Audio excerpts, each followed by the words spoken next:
कक्षा 10 फिजिक्स से एक महत्वपूर्ण प्रश्न है। बोर्ड परीक्षा में आने वाला महत्वपूर्ण प्रश्न, अति महत्वपूर्ण प्रश्न, प्रकाश का अपवर्तन।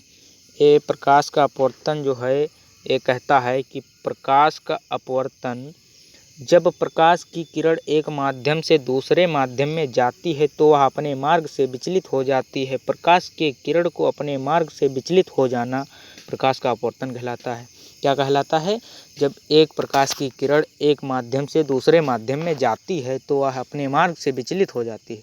प्रकाश के किरण को अपने मार्ग से विचलित हो जाना प्रकाश का अपवर्तन कहलाता है। प्रकाश का अपवर्तन सिर्फ पारदर्शी वस्तुओं में होता है। प्रकाश का अपवर्तन जो होता है वो सिर्फ पारदर्शी वस्तुओं में होता है, जैसे शीशा, वायु, जल आदि।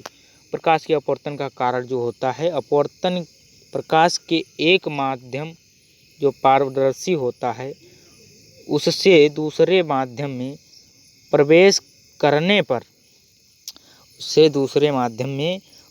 करने पर ये जो होता है, क्या कहते हैं, परिवर्तन के कारण, इसी के कारण होता है अपवर्तन। प्रकाश की चाल में जो परिवर्तन होता है दूसरे माध्यम में प्रवेश करने पर। प्रकाश का अपवर्तन का नियम।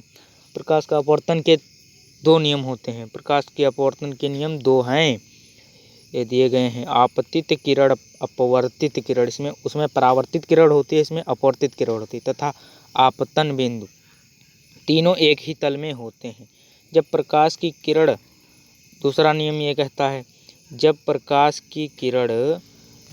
की किरण जो होती है किन्हीं दो माध्यमों के सीमा तल पर तिरछी आपतित होती है तो आपतन कोण को आई से दर्शाते हैं, उसकी ज्या साइन, और तथा अपवर्तन कोण की ज्या का अनुपात जो होता है एक नियतांक होता है, जिसे स्नेल के नियम के से भी जानते हैं, जो साइन आई बटे साइन आर बराबर नियतांक।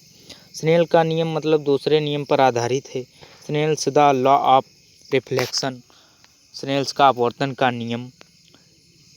जब प्रकाश की किरण किन्हीं दो माध्यमों के सीमा तल पर तिरछी आपतित होती है तो आपतन कोण आई की ज्या साइन तथा अपवर्तन कोण की ज्या साइन आर का अनुपात